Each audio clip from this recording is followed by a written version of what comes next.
Hello, मैं Manoj Kumar, assistant professor chemistry, government college Kota.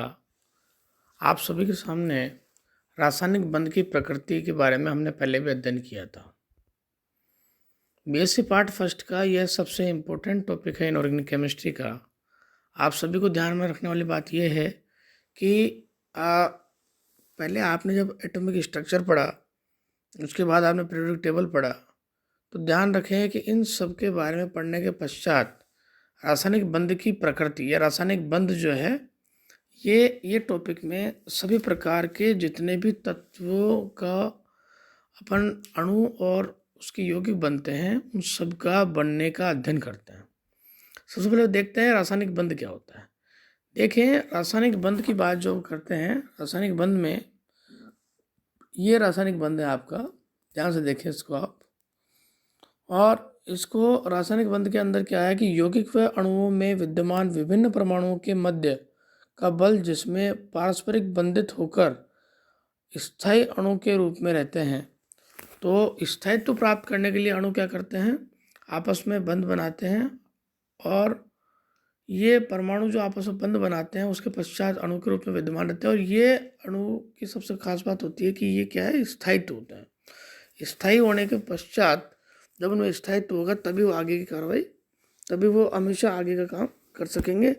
तो स्थायित्व के गुण की वजह से ये जो आपका रासायनिक बंध है ये बनना अत्यंत आवश्यक होता है।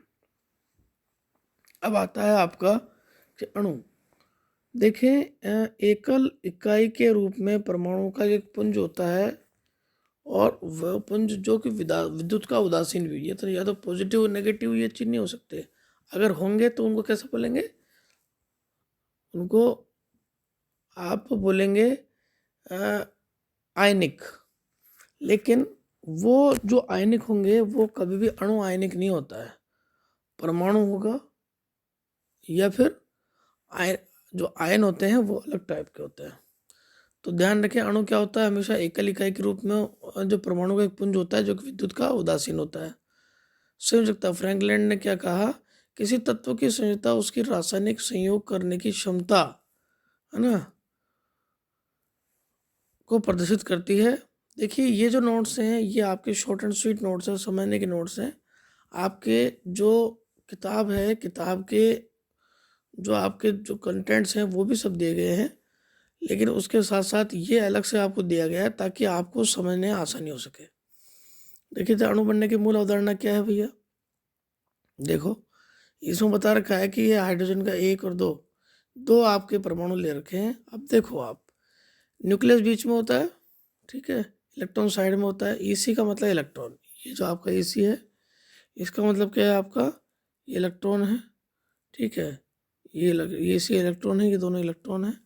और ये जो बीच में जो आपका ये जो सेंटर वाला है भाग, ये क्या है आपका न्यूक्लियस, एन यू मतलब न्यूक्लियस है, एच का मतलब हाइड्रोजन का एक परमाणु, हाइड्रोजन का दूसरा परमाणु। तो ये जितने भी हाइड्रोजन परमाणु का निर्माण ऊर्जा स्तर आरेख, दो हाइड्रोजन परमाणु एक दूसरे के समीप आ रहे हैं, ये दोनों एक दूसरे के क्या आते हैं, ये आपके दूसरे के आ रहे हैं एक दूसरे के समीप, ठीक है, और ये आ रहा है इसके समीप, ठीक है। अब आप समीप तो आ रहे हो, समीप आने के पश्चात क्या होगा, ये आपका ना स्थितिज ऊर्जा स्तर आरेख। तो अब देखिए अंतर, ये दोनों सबसे पहले क्या अनंत दूरी पे थे। जब अनंत दूरी पे थे तो क्या हुआ, अनंत दूरी पर रहने के पश्चात क्या हुआ, ये एक दूसरे के पास नहीं आ पाते थे। अनंत दूरी से जब ये माना जाता है कि अनंत दूरी से पास में आ रहे हैं, तो दूर से इसका इसका नाभिक और इसका नाभिक एक दूसरे क्या करते हैं, प्रतिकर्षण करते हैं। ये दूसरे एक दूसरे पर क्या करते हैं, प्रतिकर्षण करते हैं, और एक दूसरे के इलेक्ट्रॉन प्रतिकर्षण करते हैं। परंतु नाभिक और इलेक्ट्रॉन अब के मध्य क्या होता है, आकर्षण होता है। किस किसके मध्य होता है, न्यूक्लियस 1 और इलेक्ट्रॉन 2, इसके इलेक्ट्रॉन के मध्य, ठीक है। और ये जो हमने ये लिख रखा है इसके अंदर, तो आप एक बार ध्यान से देखें कि ये जो न्यूक्लियस एक और इलेक्ट्रॉन का दूसरे का इलेक्ट्रॉन, बस जाहिर सी बात है इसका और इसका ये तो क्या आकर्षित होगा। और इसी प्रकार क्या है कि इसके इलेक्ट्रॉन इससे ये भी क्या होगा, ये भी आकर्षण होगा, ठीक है। प्रतिकर्षण क्या होगा, सेम सेम के मध्य होता है, इलेक्ट्रॉन इलेक्ट्रॉन के मध्य होता है, और आपके नाभिक और इलेक्ट्रॉन के बीच होता है। सॉरी, जो सेम सेम नाभिक नाभिक और इलेक्ट्रॉन इलेक्ट्रॉन के मध्य। अब आता है कि जब हाइड्रोजन परमाणु नजदीक होते हैं, ठीक है, जब नजदीक होते आते हैं तो क्या होता है, आकर्षण बल प्रतिकर्षण बल से ज्यादा हो जाता है, जैसे कि आप बता रखा है। इस तंत्र की ऊर्जा निरंतर क्या कम होती जाती है, ठीक है। अब देखिए, सबसे पहले साम्यावस्था पर क्या होगा फिर, दूरी से दोनों हाइड्रोजन परमाणु लगातार नजदीक आते जा रहे थे, लगातार जब आते जा रहे थे तो पास एक स्थिति ऐसी आती है जो आकर्षण बल और प्रतिकर्षण बल क्या हो जाते हैं, दोनों के बराबर हो जाते हैं। और जब अंतर नाभिकीय दूरी और ये जो आपका आकर्षण और प्रतिकर्षण बल, ये किसके मध्य था, आकर्षण और प्रतिकर्षण बल, जो अभी ऊपर बताया मैं आपके, ये बराबर हो जाता है तो क्या हो जाता है आपको, तब ये साम्य अवस्था बचता है। तंत्र क्या है, दोनों परमाणु वहीं रुक जाते हैं और वहीं क्या इनके मध्य बॉन्ड का निर्माण होता है। तो कहने का मतलब है कि परमाणु कितने एक दूसरे नजदीक आएंगे और कहाँ तक नजदीक आएंगे, इसी डिपेंड करता है कि आकर्षण और प्रतिकर्षण बल दोनों का बराबर कब हो जाता है। देखें, अब आप इसकी बात अगर करते हैं तो देखो, रासायनिक बंध, ये क्या होता है, प्रबल बंध और दुर्बल बंध। रासायनिक बंध के अंदर क्या होते हैं कि देखिए, आयनिक बंध, नॉर्मल रासायनिक बंधों की बात हो रही है, सहसंयोजक बंध अलग है। जो हमारा मेन टॉपिक है वो है सहसंयोजक बंध, परंतु अभी पढ़ रहे हैं हम रासायनिक बंध, क्योंकि रासायनिक बंध जो है इसकी प्रकृति हमने पढ़ रहे हैं। रासायनिक बंध के अंदर क्या बताया आपका, परक्त प्रबल बंध और एक दुर्बल बंध। देखिए, आयनिक बंध, सहसंयोजक बंध, उप सहसंयोजक बंध और धात्विक बंध, ये सभी प्रकार के बंध क्या होते हैं, प्रबल बंधों में आते हैं। जबकि हाइड्रोजन बंध अपने आप में,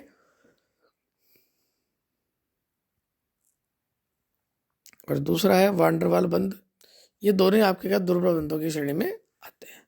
आयनिक और सहसंयोजक और उप सहसंयोजक, इनकी ऊर्जा आपकी कितनी होती है, 200 किलो जूल होती है प्रति मोल। जबकि हाइड्रोजन कितनी होती है, 10 से 40 किलो जूल प्रति मोल होती है, और वांडरवाल की होती है 2 से 20 किलो जूल। तो अगर अपन वापस से गिनती करें तो याद कर लें इस चीज़ को, 2 से 20 तो वांडरवाल, उससे भारी क्या हुआ, 10 से 20, 10 से 40, रेंज के हिसाब से 10 से 40 किलो जूल।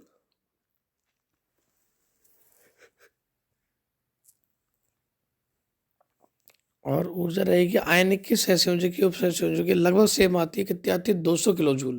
तो देखिए कितना बड़ा फर्क होता है एनर्जी के अंदर, ऊर्जा कितनी ज़्यादा है इनकी, जितनी ज़्यादा ऊर्जा होगी तो उसी को तोड़ने में उतना ही क्या करेगा, उतनी इनको ये ऊर्जा क्या होती है, इन बंधों को तोड़ने के लिए आवश्यक न्यूनतम आवश्यक ऊर्जा है ही। तो वो ऊर्जा क्या, इसका मतलब वो उतना ही प्रबल बंध होता है जितनी ज़्यादा ऊर्जा का मान होता है। अब आता है अष्टक और अष्टक के अपवाद। ये अष्टक की बात क्या है, देखो, कभी भी आपको पता है कोई भी अष्टक पूर्ण जब होता है तो वो जो अणु बनता है उसके अंदर क्या आता है, स्थायित्व आ जाता है। लेकिन जब अगर बात करते हैं कि अष्टक के अपवाद, संक्रमण धातु आयन कुछ ऐसे हैं जिनके अष्टक अपवाद होते हैं।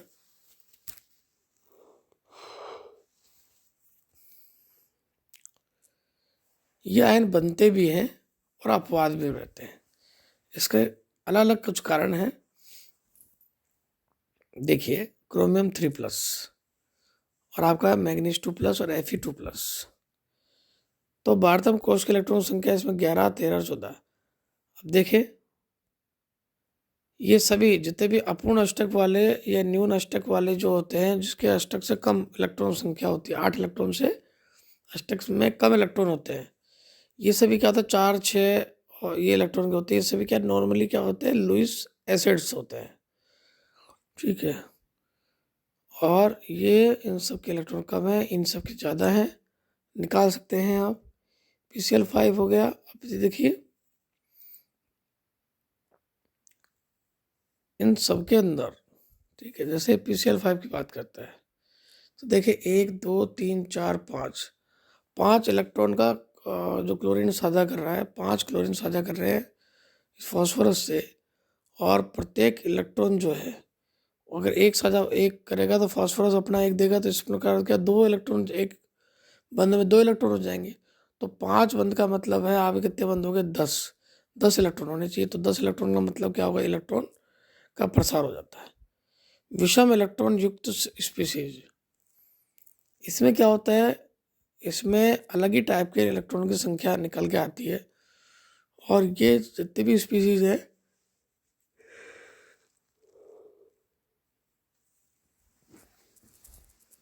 ये सारी स्पीसीज जो होती है स्टेबल होती हैं, इसलिए इनका जो हम यहाँ पर अध्ययन कर रहे हैं, याद करने की चीज़ें आपको पूछी जा सकती है। मोटी मोटी चीज़ आपको जो बताई जा रही है, देखिए NaCl का एक तो जालक ऊर्जा, ये है NaCl के निर्माण के लिए बॉर्न हैबर चक्र। बॉर्न हैबर चक्र जो आपने पहले भी एक बार पढ़ा था, ये आपका आया था आपके तत्वों की आवर्तता में। देखिए सबसे पहले बॉर्न हैबर साइकिल की बात होती है, सबसे पूर्व पहले तो हम इन दोनों को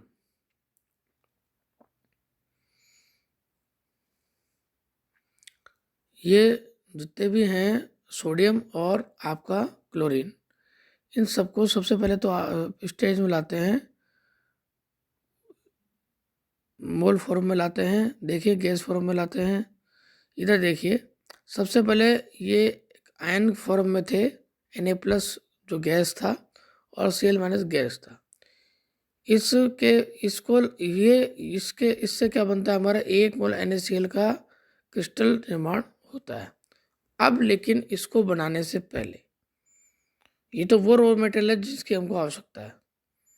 हमको जब Na+ गैस और Cl- गैस से हमको जब अणु बनाना होगा, तो ये देखिए ये जो आपका ये हमारा लास्ट, ये हमारी रॉ मटेरियल है हमारे दोनों। तो जब हमको 1 मोल NaCl की प्राप्ति करनी पड़ेगी, तो हम क्या करेंगे, इससे हम क्या करें, खाली U जो जालक ऊर्जा के द्वारा हम क्या प्राप्त कर लेंगे, दोनों इक्वेशन प्राप्त हो जाएगी, हमारा NaCl प्राप्त हो जाएगा।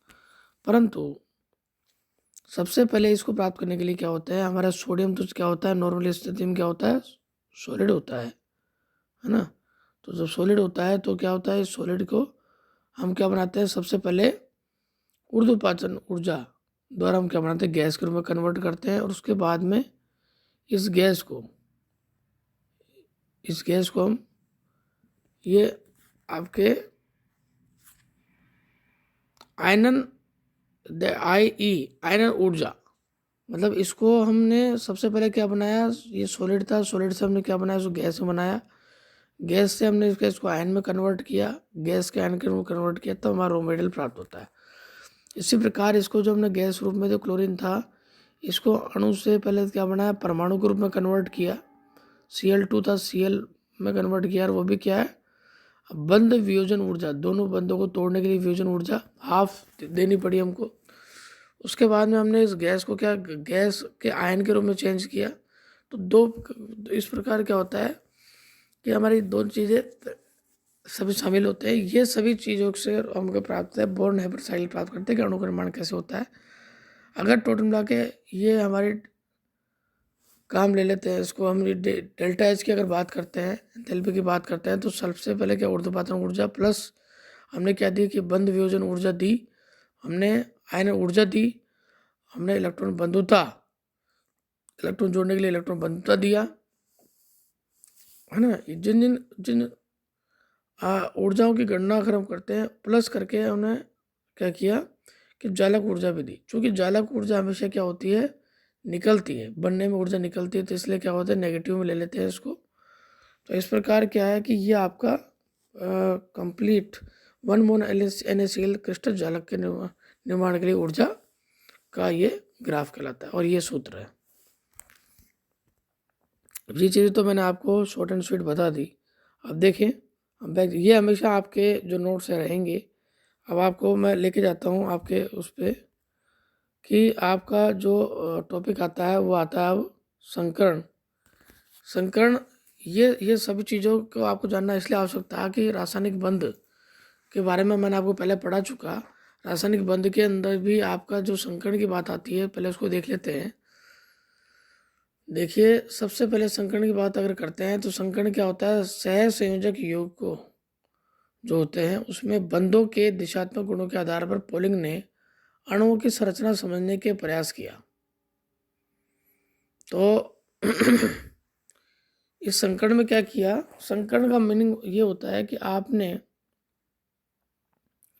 दिशात्मक गुण जो कक्षक थे, परमाणु कक्षकों और उनसे बनने वाले बंधों की दिशात्मकता के आधार पर बहुत से अणुओं की संरचना, बंध कोण और बंध की समानता की व्याख्या नहीं कर पाए, तो कई बार केंद्रीय परमाणु की निम्नतम अवस्था में इतने अगमित इलेक्ट्रॉन प्राप्त नहीं होते हैं जितने कि वह अणु में सुविधाबद्ध बनाता है। तो ध्यान रखें अणु में बंधन समझने के लिए उसके द्वारा ऐसी उत्तेजित अवस्था प्राप्त करना आवश्यक होता है जिसमें आवश्यक संख्या में अगमित इलेक्ट्रॉन हो, और ये अगमित इलेक्ट्रॉन जो होते हैं, है ना, इस अगमित इलेक्ट्रॉनों को हम क्या करते हैं, जब ये अगमित इलेक्ट्रॉन पेयरिंग करते हैं तो क्या था, बंध का निर्माण कर पाते हैं। अब आपको इसकी परिभाषा याद करनी है, वो ध्यान रखें। परिभाषा क्या है, यहाँ से आपकी परिभाषा स्टार्ट होती है, किसी परमाणु में परमाणु कक्षकों को मिश्रित कर नए कक्षक प्राप्त करने की क्रिया को संकरण कहते हैं, तथा इस प्रकार से प्राप्त नए कक्षकों को संकरित कक्षक कहते हैं। या कह सकते हैं कि बंधों का निर्माण शुद्ध परमाणु कक्षकों के स्थान पर संकर कक्षकों से होता है, अर्थात संकरित कक्षक, संकरित अवस्था ही संयोजन अवस्था कहलाती है। ठीक है, संकरण के कुछ रूल होते हैं जिसे हम कल पढ़ेंगे, और संकरण को भी दोबारा से पढ़ेंगे। आपको खाली एक इंट्रोडक्शन मिला है जिससे आपको पता लग जाए कि आपको संकरण आपको कैसे पढ़ना है। इसमें बहुत सारे एग्जाम्पल आपको दिए जाएंगे, इससे एग्जाम्पलों की सहायता से आपको पता लगेगा कि आप किस प्रकार से ये संकरण कर पाएंगे। ये क्वेश्चन आपको बहुत इंपॉर्टेंट है, इसलिए इसको नए टॉपिक से स्टार्ट करेंगे। Thank you.